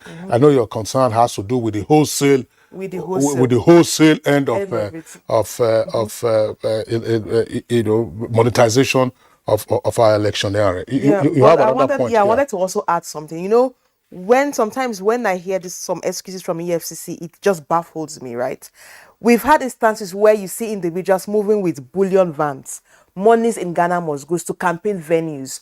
We see this reported. But these are supposed to be launch packs. No, because we cannot have, if an average citizen can tell you, yes, money is moved in this van from this location, and it's not a bank. It's not the CBN moving cash from one location to the other. You cannot tell me that EFCC can sit back and say, I do not know that. Where is you're supposed to go and say, why are you moving with this amount of cash at this period from this place to this place? So we also need our institutions to begin to be responsible and be accountable to the people. These things are glaring. If you get a report, investigate it. We should not have a situation where people are moving about with huge sums of monies and the FCC is waiting for just the transactions that happen within the banks. That means they are not even planning for our local context, because you operate within a context, meaning that you cannot limit yourself to just withdrawals or lodgements at the banks. You also have agents deployed to see how monies move from locations to locations. And when you see huge sums of money, ask people questions. Why are you moving around with this huge sum of monies at campaign grounds? Is this not above a limit? So we also need institutions to start. Let's call a spade, right? Let's stop pretending like we don't know the reality, like it don't exist within our context. If an average citizen can tell you that money moved in this car to this place, you cannot tell me that EFCC will say, I'm waiting to see movement within the bank. Then they are lying. Even POS, do you know that some POS you can withdraw as high as 800, 1 million? At a point, you can do that with just this POS. How are we tracking how these merchants are issuing that POS, and who holds these people accountable? So there are new ways which monies are exchanging hands, and there are new ways to track that. We need institutions that are alive and awake to their responsibilities. There are new ways also to beat the system. Yes. Well, the system has to be a step or several steps ahead yes, of the scofflaws. Engineer Yabagi, what's your take on this with respect to the threshold on campaign financing, donations by individuals, and particularly also what Cynthia has explained, foreign donations, whether you're diaspora or otherwise? I mean, a diaspora could be a third-party conduit for all kinds of things. What are your thoughts on this, and should we... I don't know. Sometimes because we hear all kinds of stories. Kingsley donated a private jet for me to campaign. If you are using that jet, Cynthia, why are you laughing? Because I said I donated a private jet. Because I said I donated a private jet. I donated a private jet for you to campaign. Now, if you were to log the flight hours of that private jet, and then you say, look, a 1 hour flight on a private jet, a 2 hour flight on a private jet, it sits on the tarmac, what is the monetary value? Are we conscious of this, or we're just saying, no, I donated a jet for your use. After the campaigns, return my jet to me. I have a big jet, by the way, so let's... Well, I don't know, Kingsley, don't let us forget the fact that even this election, these campaigns that we have seen, most of the so-called frontline candidates have to visit the foreign countries we are talking about to be endorsed. They have been visiting, actually. Yeah, so, which means we are not yet a truly independent country. Because it's one thing to go to abroad for campaigns. It's another thing to begin to now, as some of the things we hear, is that the influence through money, it's one of the attractions why some of these people go abroad, to see that they attract some of these things. Having said that, if you look at our situation, Nigeria, where we are today, you see, we look at Nigeria from the perspective of the ethnicity. It's a case of not really, people are not really contesting as Nigerians. You must accept that, because that's the truth. That's what is happening today, as we speak today. You have the Southeast, with Peter Obi. You have the Yorubas with Ashwaju. You have Northerners with Atiku. So it's not about Nigeria. It's about the ethnicity. Which ethnicity will now, beat the other ones and then seize the power and then grow his own domain or his ethnicity, because that's what we have seen. No, but the point is that some of the supporters of the candidates we have named will disagree with you, because they claim that they have broad-based support across the different parts of the country. Broad-based support, but we have the utterances. I'm building for the utterances of the candidates themselves. One says don't vote for anybody because I'm a northerner. One says it's our turn, Yoruba turn. One says, sure, take back your country, and I'm from this place. We have not been given a chance to rule this country. These are facts. Just like you are saying, we shouldn't overlook some of these things. They are realities. And there are things that are militating against all the things about democracy that we are talking about here. So, because these people that you have in some of the institutions we are talking about are also from this ethnicity. And they want for state preservation. Some of them want to perpetuate themselves in their offices where they are. So the issue of money moving around, somebody not say anything, who should say something, we have to go to the fundamentals, otherwise we'll get it wrong, in how to solve some of these problems we're talking about. And this is why, not because I'm campaigning, I don't represent any of those sentiments. That's why we're asking Nigerians to vote for me. You're not campaigning here. No, I'm not campaigning. You're not campaigning here. I'm not campaigning, and that's why our party. There's restriction on campaign according to the guidelines. Good Morning Nigeria Network. No, but you are speaking, NTA Good Morning Nigeria. No, you are There's restriction on campaign. We are the one issuing the guideline. You are the one issuing the guideline now. No, you are guideline. I understand. You are speaking. You are speaking to issues that must address the things I'm talking about. We must look away from where we are coming from. It's a reality. If we don't, and that's why Action Democratic Party, ours is rule of law. That's what we want to bring about, rule of law. All the things we are talking about is because rule of law has not been used as a mantra for the governance in this country. So what am I saying? Yes, monies are moving around. The issue on the campaign financing, the fact that you can't donate more than 50 million is also there. But the question you ask yourself is, like you said, if Kingsley decides to give the jet that he said he has. His jet. His jet, yes. How many do you have? Because I'll need one too. Okay, so what I will do, let me quickly put a call to my manufacturer so that they can. These are serious things that are really, working against the guidelines given even by the Electoral Act itself. And then, I don't know whether you have looked at that electoral, the 2022. Section 89, I think it's 88. No, 88 gives the limit. Then 89 is talking about the expenses, limits of expenses by political parties. It says that the only time you can say what the political party has spent is when the commission sits down with me and I tell them that no, this money is what it's used for. You know, so and I can give reasons for whatever I spend in any case. So what am I saying? There is a lacuna there that I may spend billions, and it doesn't put a limit as to how many places can I go to get the money. But let's also be fair. I know you want to learn. Let's also be fair. We are making some progress. I mean, we recall in the course of this Fourth Republic, against the rules in Kama at the time, Kama 1990 before it became Kama 2020, companies and their chieftains were purporting to be raising funds for a political party in Nigeria. We haven't seen that, and I doubt if anyone is going to attempt that this time around. True? We're making progress. We're making progress. Cynthia, come on. Yeah. Well, and this, on the surface, you can say we're making progress. We're making progress. You see, so long this economy is public sector driven, we're going to have this problem because even the chieftains of the banks we're talking about, their biggest customers is the government. So you find that, we must begin to address some of these fundamentals. We must, otherwise we can never get it right. Somebody was lamenting here, so what do we do? So what we do, there are very definite actions that we must take as a nation, to do this.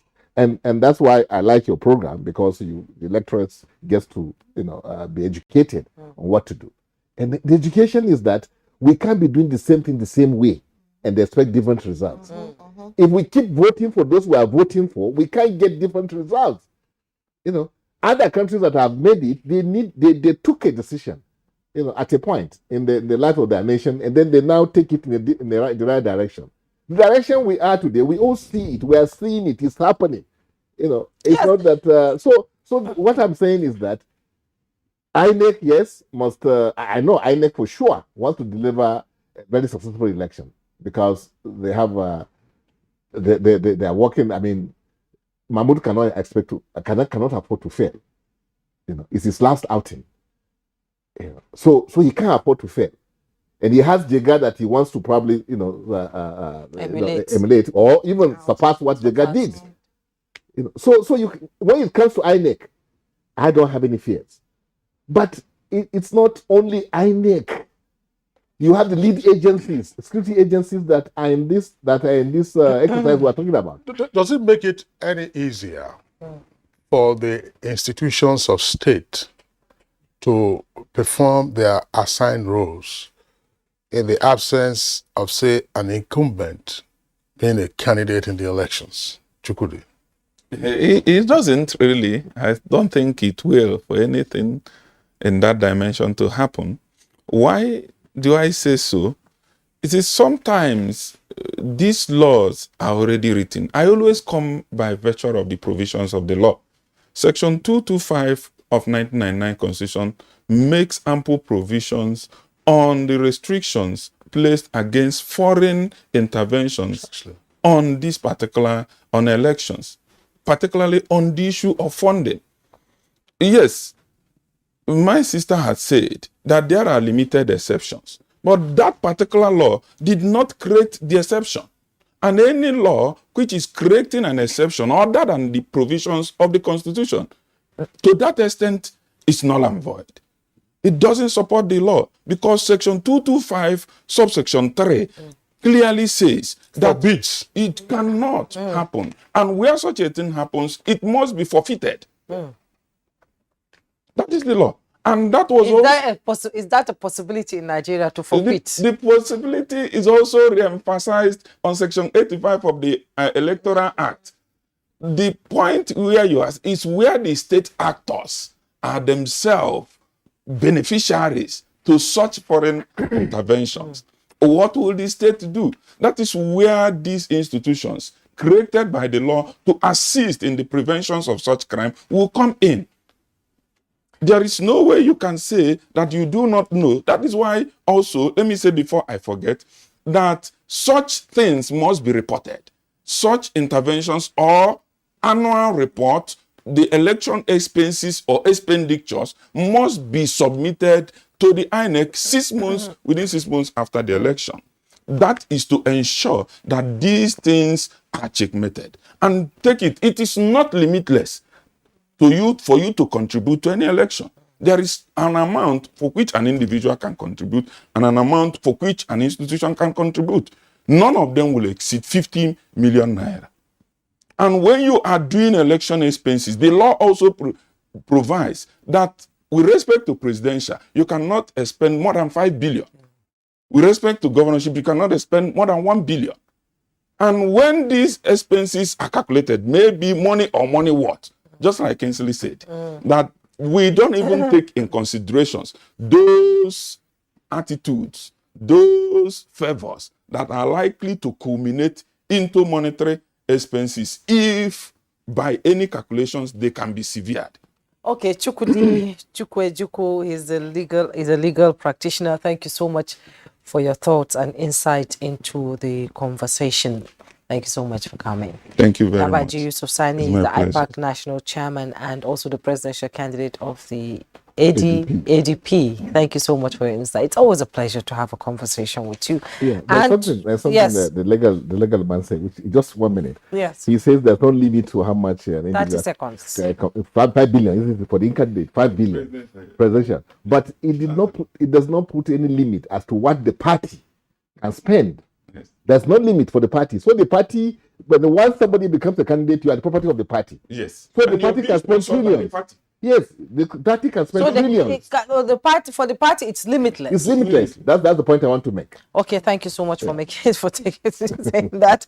And also, we're joined in the conversation by Cynthia Mbamalu. She's Director Program Yaga Africa.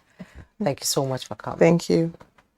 Well, that's Good Morning Nigeria for today. Join us tomorrow for another edition. I am Jummai Yusuf. And I'm Kingsley Osadola. Say, do have a nice day.